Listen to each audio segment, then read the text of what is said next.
The camera rolls for the 2,847th time. Blood trickles from Jackie Chan's knuckles. His crew, exhausted beyond recognition, watches as their 67-year-old director throws himself into the same punch sequence he's been filming for 11 straight hours. Nobody dares to suggest stopping. They know what's coming. One more time. We can do better. This isn't filmmaking. This is madness disguised as perfection. Jackie Chan has fractured his skull twice, broken his nose 4 times, shattered most of his fingers, dislocated his pelvis, and cracked his sternum. His body is a roadmap of dedication that most people would call insanity. But here's what nobody tells you about Jackie Chan. The physical pain was never the hard part. The real torture was always in his mind, in the relentless voice that whispered after every take, "Not good enough." In 1995, during the filming of Rumble in the Bronx, Jackie broke his ankle, jumping from a bridge onto a hovercraft. The shoot was already behind schedule. The budget was bleeding money. Any rational person would have stopped filming. Jackie wrapped his broken ankle in a sock, painted it to look like a sneaker, and continued shooting action sequences for 3 more weeks. When asked why, his answer was chillingly simple: the scene wasn't finished. But even that wasn't his most extreme moment. In 1983, while filming Project A, Jackie decided to recreate one of Buster Keaton's most dangerous stunts, falling through multiple canvas awnings from a clock tower. The original stunt required 3 takes. Jackie demanded 2,900, not because of safety concerns, not because something went wrong, but because in his mind, every single take had a microscopic flaw invisible to everyone else. His stunt team watched in horror as their leader fell from 40 feet, again and again, landing on his neck, his back, his shoulders. The production medic begged the producers to stop him. The producers begged Jackie to stop himself. He refused every single time. "When we watch this in 20 years, he told them, "I want people to forget they're watching a movie." The scene ended up using only 12 seconds of footage in the final film. 12 seconds. For 3 weeks of shooting. For 2,900 attempts. For countless bruises, 2 minor concussions, and 1 moment of perfection that Jackie finally, reluctantly accepted.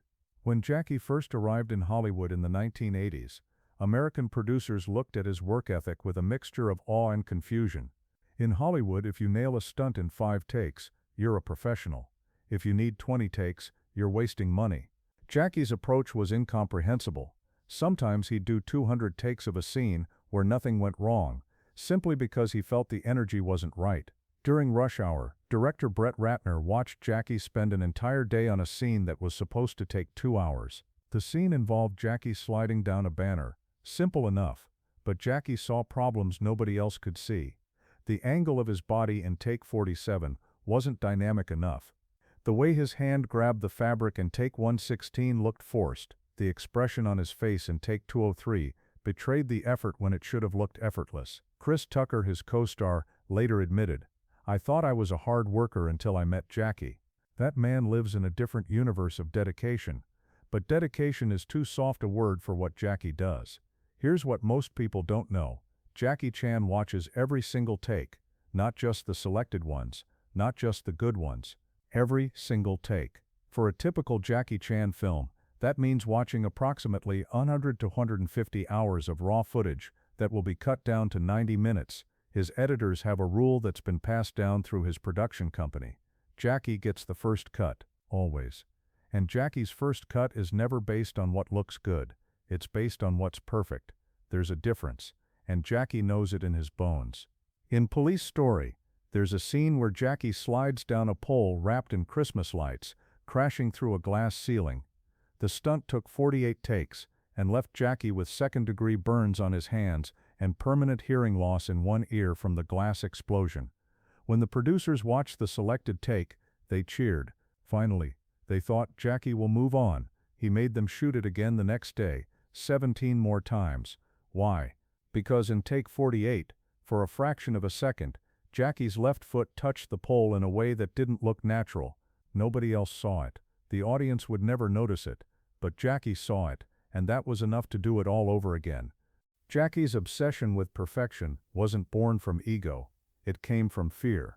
In the early days of his career in Hong Kong, Jackie worked under the shadow of Bruce Lee's legend. Every martial arts actor was compared to Bruce, and everyone fell short. Jackie realized early that he couldn't outfight Bruce Lee's legacy, but he could outwork it. The Peking Opera School, where Jackie trained as a child, was notorious for its brutal discipline. Students practiced the same move thousands of times until it became as natural as breathing.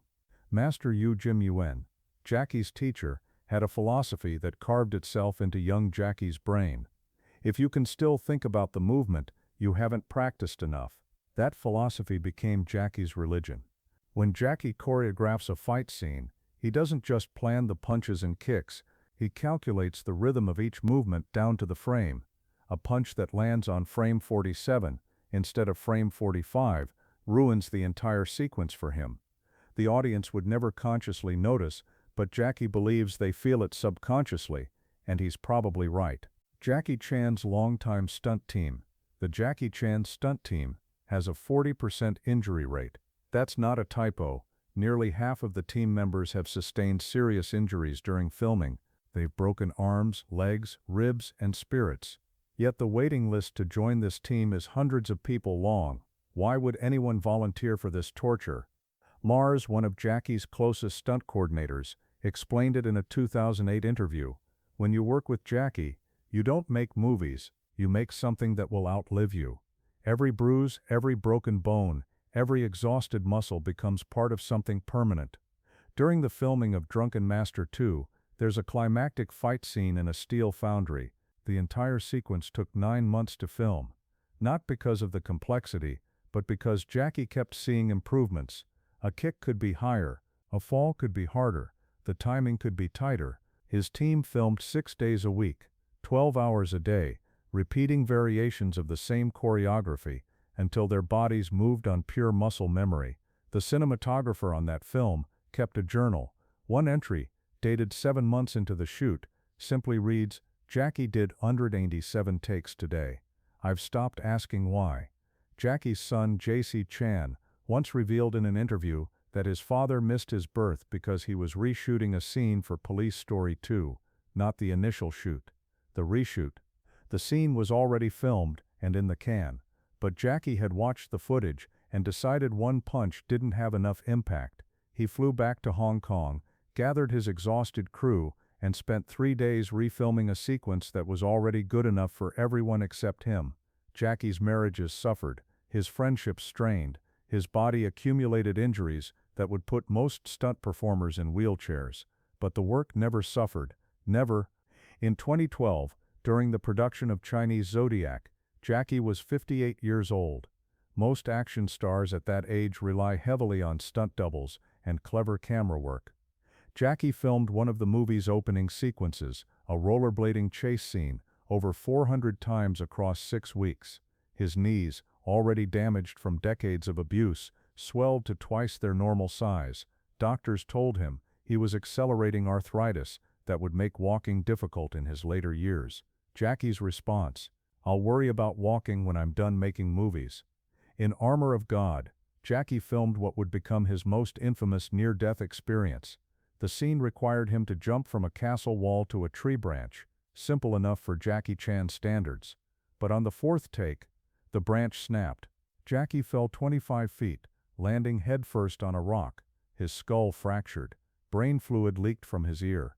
The entire crew watched, frozen, as Jackie lay motionless on the ground. He was rushed to surgery, where doctors inserted a plastic plug in his skull that remains there to this day.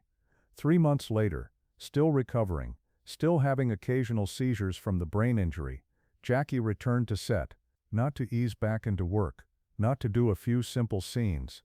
He went back to finish the exact jump that nearly killed him. The insurance company refused to cover him. The producers begged him to use a stunt double. Jackie's answer became legendary in Hong Kong cinema: "If I use a double now, every dangerous thing I've ever done becomes a lie." He did the jump 17 more times until he got it perfect. You might think that age would mellow Jackie's perfectionism. You'd be wrong. In 2017, while filming The Foreigner, 63-year-old Jackie insisted on doing his own stunts despite having younger stunt doubles specifically hired for the dangerous sequences. Director Martin Campbell watched in disbelief as Jackie performed a scene where he gets thrown through a glass window. The first take was perfect. Campbell called cut, ready to move on. Jackie walked back to the starting position, again. Jackie, it was perfect, Campbell protested. I can do better. They did it 18 more times. The first take ended up in the film. But here's the thing that separates Jackie from every other perfectionist in cinema. He knows the first take was good. He knows that takes 2 through 18 probably won't be better, but he can't live with probably. The possibility that take 19 might capture something magical, some indefinable quality that transcends good and reaches perfect. That possibility is worth every broken bone, every exhausted crew member, every dollar over budget. In a rare moment of vulnerability during a 2019 interview, Jackie revealed the thought that haunts him after every film. What if I had done one more take?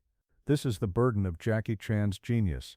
Most artists struggle with knowing when to stop. Jackie Chan has never learned how to stop. Every completed film is just a collection of compromises he was forced to make when time or money or broken bones finally intervened. His editing room has a sign that his crew gave him as a joke, but which Jackie keeps seriously displayed. Perfect is the enemy of done. Jackie scratched out enemy and wrote goal. During Kung Fu Yoga in 2017, there's a dance sequence at the end of the film. A dance sequence. No stunts, no danger, just choreographed dancing.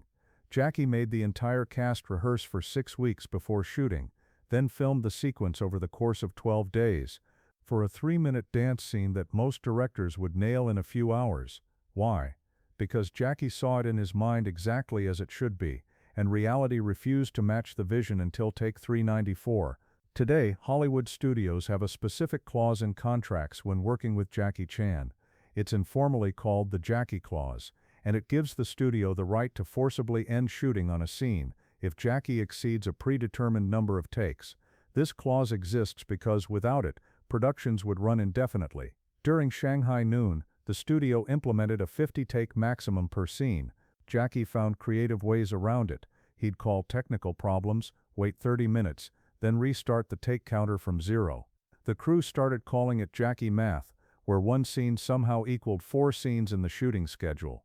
Owen Wilson, his co-star, described working with Jackie as watching someone try to paint a perfect sunset while the sun is actually setting. The pressure is unreal, but you can't help but respect the dedication. But respect doesn't capture the full picture. Jackie's perfectionism has spawned an entire generation of Hong Kong filmmakers who believe that good enough is a betrayal of cinema. His influence extends beyond his own films into the DNA of how action cinema is made in Asia. Jackie's longtime cinematographer, Chan Chi-ying, retired in 2015 at age 58. In his farewell interview, he was asked about his biggest regret. His answer was unexpected. I wish I had convinced Jackie to stop earlier. Not stop making films. Just stop each take earlier. I watched him destroy his body for 30 years, and every time I said, Jackie, that was perfect, he'd say one more. I enabled his self-destruction by staying silent. This revelation exposed the dark side of Jackie's perfectionism. It wasn't just his own body and mind he was pushing to the breaking point. It was everyone around him. Marriages ended. Friendships fractured. Crew members developed chronic injuries from the relentless pace. Jackie's response to these criticisms has always been the same. Nobody is forced to work with me, but if you choose to work with me, you choose perfection. As of 2024, Jackie Chan has announced his retirement from major action films multiple times. Each announcement is followed by another action film. Because for Jackie, retirement would mean accepting that his last film was good enough, and Jackie Chan has never accepted good enough in his entire life. There's a scene in the Karate Kid remake where Jackie, playing Mr. Han, removes his jacket in a specific way. That jacket removal took 64 takes. It's a 2-second shot of a man taking off a jacket. 64 takes. When asked about it, Jackie's explanation was simple. On take 63, I finally understood the character's state of mind. Take 64 captured it. Most actors would discover a character's state of mind through rehearsal, through discussion with the director. Jackie discovers it through relentless repetition until his body and mind align with a vision that exists only in his head. Film students studying Jackie Chan's work often focus on his innovative stunts or his unique blend of comedy and action. But the real lesson of Jackie Chan isn't about what he does, it's about how many times he's willing to do it. In 2022, a young filmmaker asked Jackie for advice on making action films. Jackie's answer has become somewhat legendary in film schools. Decide how good you want your film to be, then multiply your effort by 10, and when you think you're done, do it 10 more times. That's the minimum. The young filmmaker laughed, thinking Jackie was joking. Jackie didn't laugh back. This is the man who has created some of the most iconic action sequences in cinema history, not because he's the most talented, though he's incredibly talented, not because he has the biggest budgets, though his films are well funded, but because he simply refuses to stop until reality matches the vision in his head.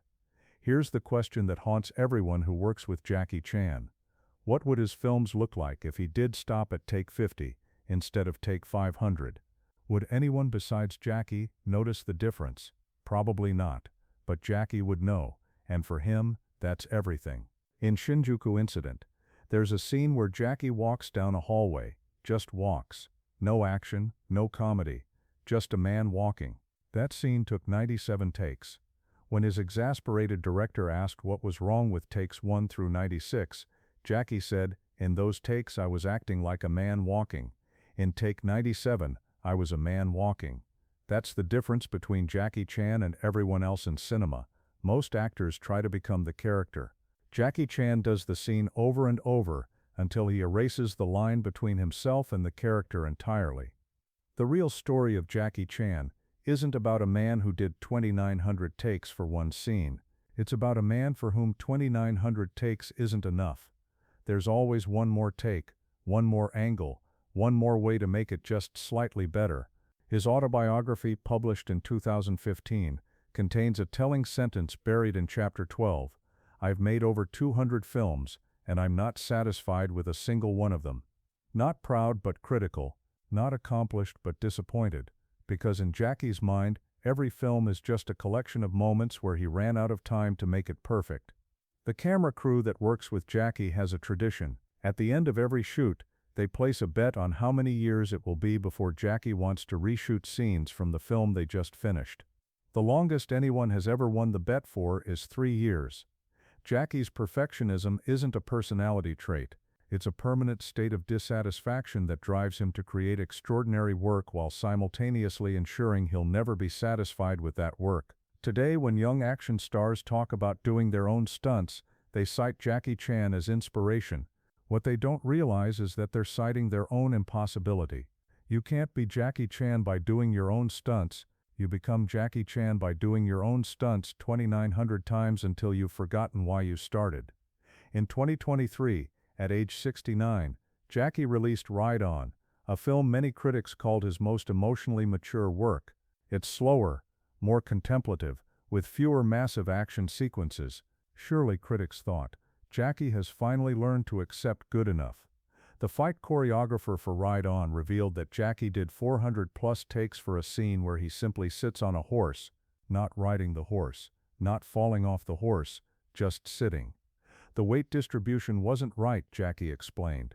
"The horse and I needed to feel like one being." Jackie Chan's career is a 60-year meditation on the question, what if perfect is possible, but only if you're willing to destroy yourself to achieve it?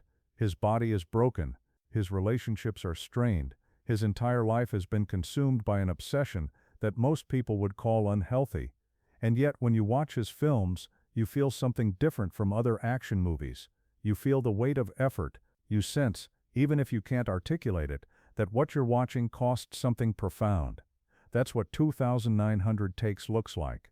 It looks like perfection purchased with pain, and Jackie Chan has been paying that price for 6 decades, one take at a time, with no sign of stopping, no matter how many times his body begs him to quit, because for Jackie Chan, the greatest tragedy isn't failing to achieve perfection, it's stopping one take too soon.